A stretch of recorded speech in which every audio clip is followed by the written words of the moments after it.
Hello guys, GK target YouTube channel में आप सभी साथियों का स्वागत है। और आज यूपी पुलिस कांस्टेबल एग्जाम 2024 के लिए जीके का क्लास करेंगे, जिसमें बहुत ही महत्वपूर्ण प्रश्न रहेंगे।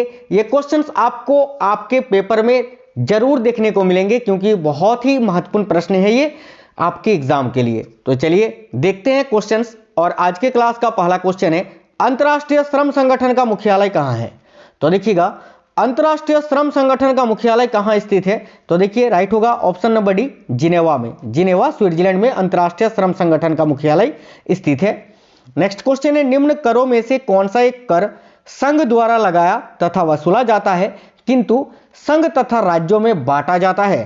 क्वेश्चन में बोला यह गया है कि इनमें से कौन सा टैक्स है, कर है, जो कि देखिए संघ द्वारा लगाया तथा वसूला जाता है, यानी केंद्र सरकार के द्वारा लगाया जाता है और वसूला जाता है, लेकिन उसको संघ और राज्यों में बांटा जाता है। तो ध्यान से देखिए, इस क्वेश्चन का करेक्ट आंसर होगा ऑप्शन नंबर बी, कृषि आय के अतिरिक्त आय पर कर। देखिए कृषि आय के अतिरिक्त आय पर जो कर होता है वो संघ द्वारा लगाया तथा वसूला जाता है और संघ तथा राज्यों में बांटा भी जाता है। आगे देखिए, नेक्स्ट है, केंद्र व राज्यों के मध्य वित्त का बंटवारा किसकी सिफारिश पर होता है? काफी महत्वपूर्ण प्रश्न है। तो देखिए, केंद्र व राज्यों के मध्य वित्त का बंटवारा किसकी सिफारिश पर होता है? याद रखना, करेक्ट आंसर आएगा ऑप्शन नंबर बी, वित्त आयोग की सिफारिश पर। देखिए, भारत में सिक्के जारी करने के लिए कौन अधिकृत है? काफी महत्वपूर्ण प्रश्न है। तो देखिएगा, भारत में सिक्के जारी करने के लिए कौन अधिकृत है? तो देखिए राइट होगा वित्त मंत्रालय। ऑप्शन नंबर बी राइट है साथियों, वित्त मंत्रालय, याद रखिएगा।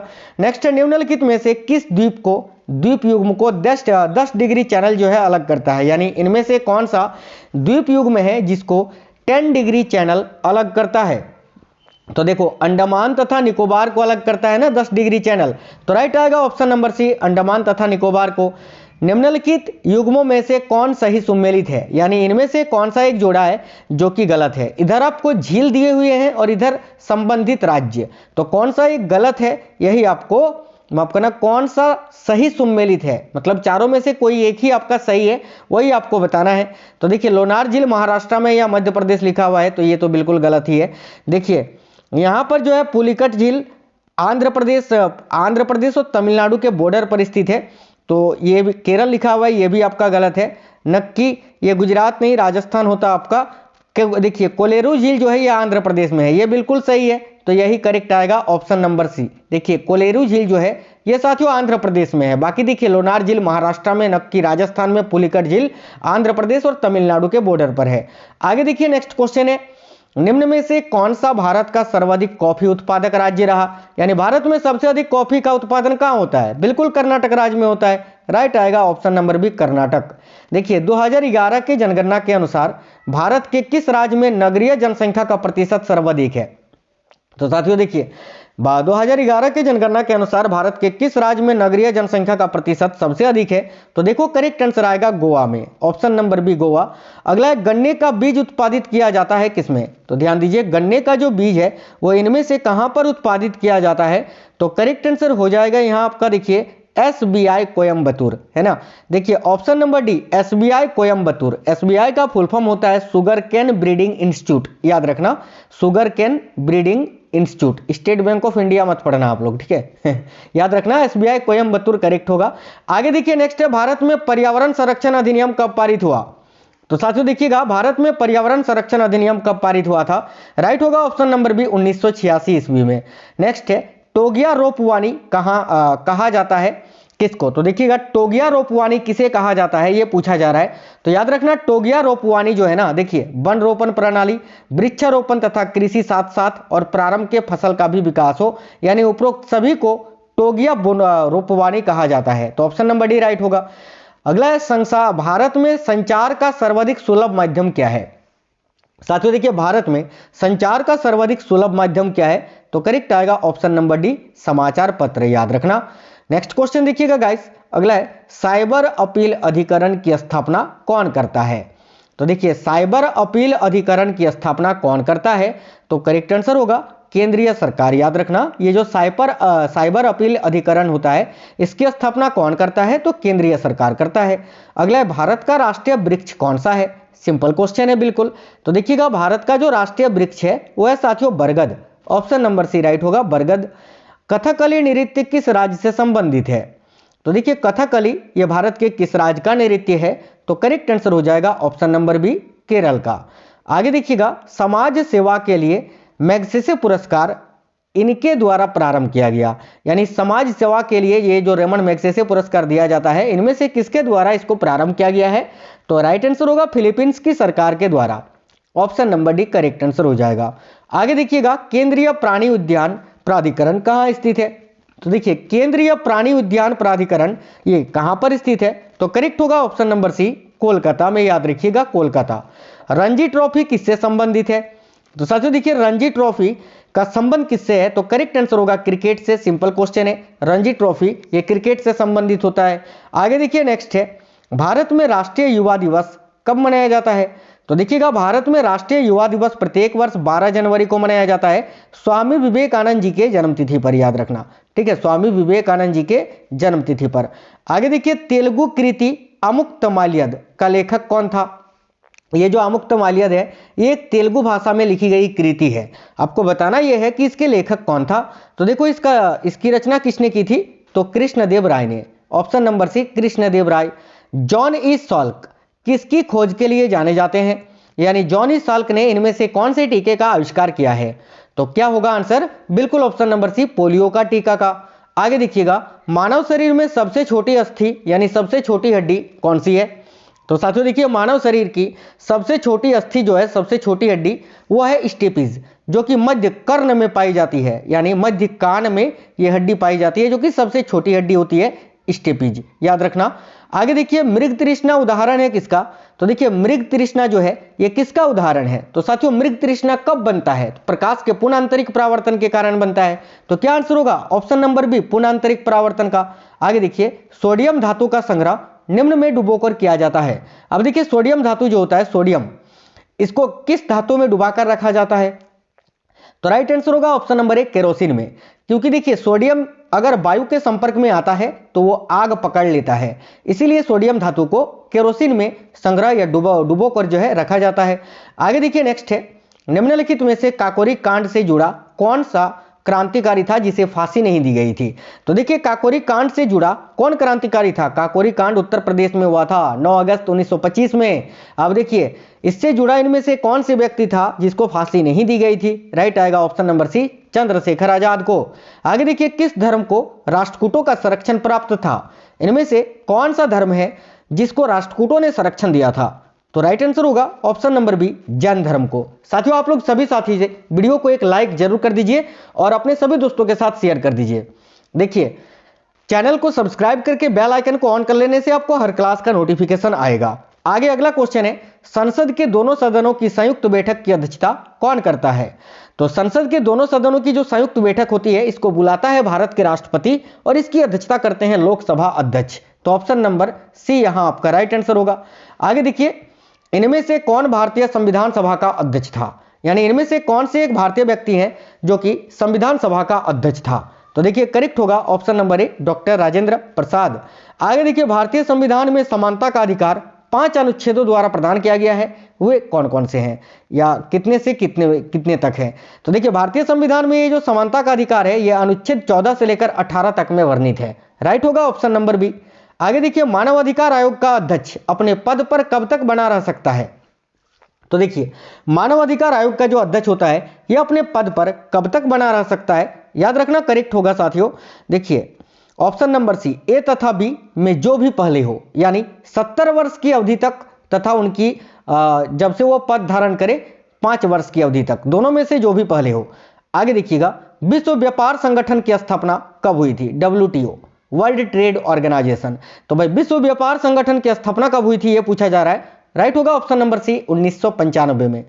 अर्थव्यवस्था में श्रम की आपूर्ति किस पर निर्भर करती है? तो देखिए अर्थव्यवस्था में श्रम की जो आपूर्ति होती है वो किस पर निर्भर करती है? राइट आएगा ऑप्शन नंबर ए जनसंख्या पर। अगला क्वेश्चन है पूंजीवादी अर्थव्यवस्था की प्रमुख विशेषता क्या है? तो देखिए पूंजीवादी अर्थव्यवस्था जो है इसकी प्रमुख विशेषता क्या है ये पूछ रहा है क्वेश्चन में। तो याद रखना पूंजीवादी अर्थव्यवस्था की प्रमुख विशेषता है निजी स्वामित्व। राइट आएगा ऑप्शन नंबर डी, याद रखना निजी स्वामित्व। देखिए अपस्फीति की स्थिति में क्या होता है? मुद्रास्फीति नहीं पूछा है, पूछा है अपस्फीति। तो देखिए अपस्फीति की स्थिति में क्या होता है, तो याद रखना करेक्ट आएगा कीमत का जो स्तर होता है वो स्थिर रहती है। और यही अगर मुद्रास्फीति पूछता तो देखिए मुद्रास्फीति में मूल्य का दर जो है वो घट जाता है, याद रखना। आगे देखिए दादा भाई नौरोजी ने अपने धन का पलायन सिद्धांत का किस पुस्तक में वर्णन किया है। तो दादा भाई नौरोजी जिनको भारत का वयोवृद्ध व्यक्ति यानी the grand old man of India कहा जाता है, तो इन्होंने अपने धन का पलायन सिद्धांत किस पुस्तक में वर्णन किया है, तो याद रखना poverty and un British rule in India में। करेक्ट आएगा option number B, poverty and un British rule in India. समुद्र में ज्वार भाटा किसके कारण होता है, तो देखिए समुद्र में जो ज्वार भाटा आता है वो साथियों सूर्य और चंद्रमा के संयुक्त प्रभाव के कारण होता है। ऑप्शन नंबर सी करेक्ट होगा, सूर्य और चंद्रमा का संयुक्त प्रभाव। आगे देखिए भारत में सूती वस्त्रों का दूसरा सबसे बड़ा उत्पादक राज्य कौन सा है, तो भारत में सूती वस्त्रों का सबसे बड़ा उत्पादक राज्य तो महाराष्ट्र है, ठीक है, और दूसरा सबसे बड़ा उत्पादक राज्य है गुजरात। तो यहाँ राइट आंसर होगा option number D, Gujarat. Next है कौन सी नदी बांग्लादेश में पद्मा नाम से जानी जाती है, यानी इनमें से कौन सी नदी है जब वो भारत से बहते हुए बांग्लादेश में बहती है तो उसको पद्मा के नाम से जानते हैं। तो क्या आंसर होगा, ऑप्शन नंबर बी, गंगा नदी। याद रखना गंगा नदी करेक्ट होगा। नेक्स्ट क्वेश्चन है सबसे छोटा महासागर कौन सा है, तो देखिएगा सबसे छोटा महासागर इनमें से कौन सा है, तो साथियों ध्यान दीजिएगा सबसे छोटा महासागर है आर्कटिक महासागर। Option number B, Arctic.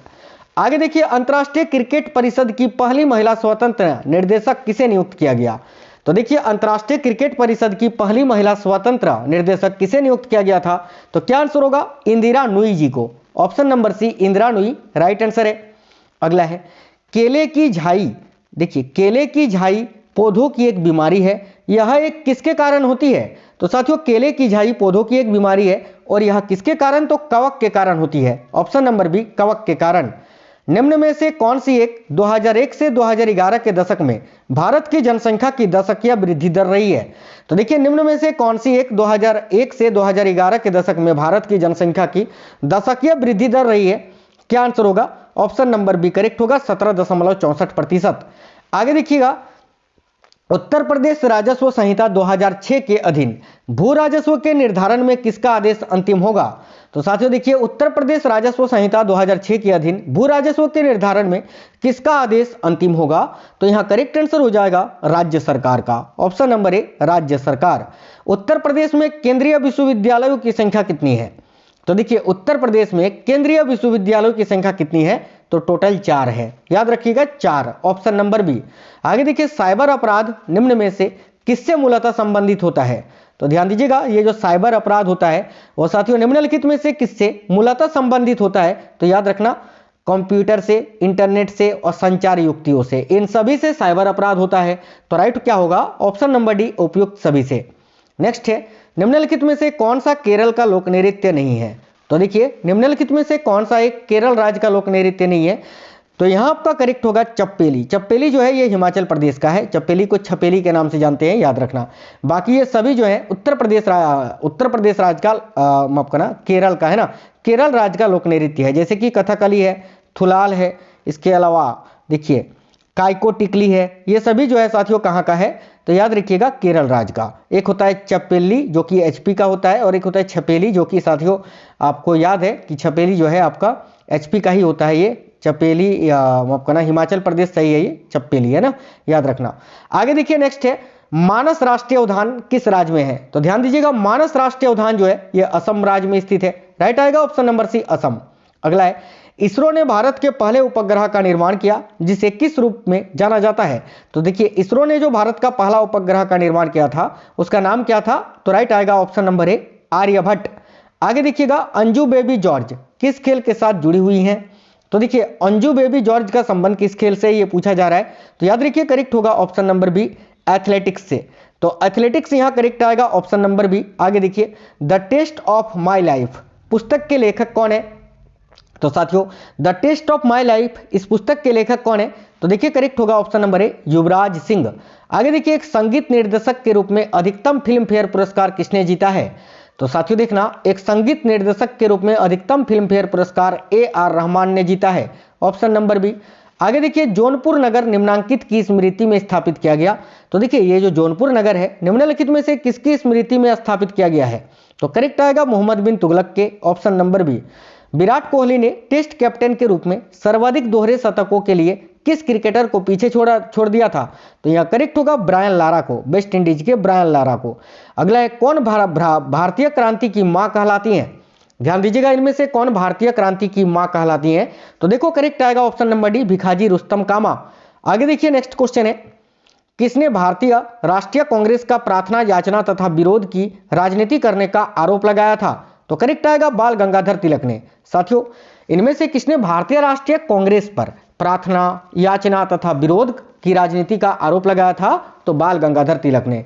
ये बहुत ही महत्वपूर्ण प्रश्न थे। आपको क्वेश्चंस कैसे लगे हैं वीडियो के नीचे कमेंट बॉक्स में कमेंट करके जरूर बताइए। वीडियो को एक लाइक कर देना, शेयर करना अपने दोस्तों के साथ, और नए साथी कोई हैं तो चैनल सब्सक्राइब करके बेल आइकन ऑन कर लीजिए। जय हिंद, वंदे मातरम।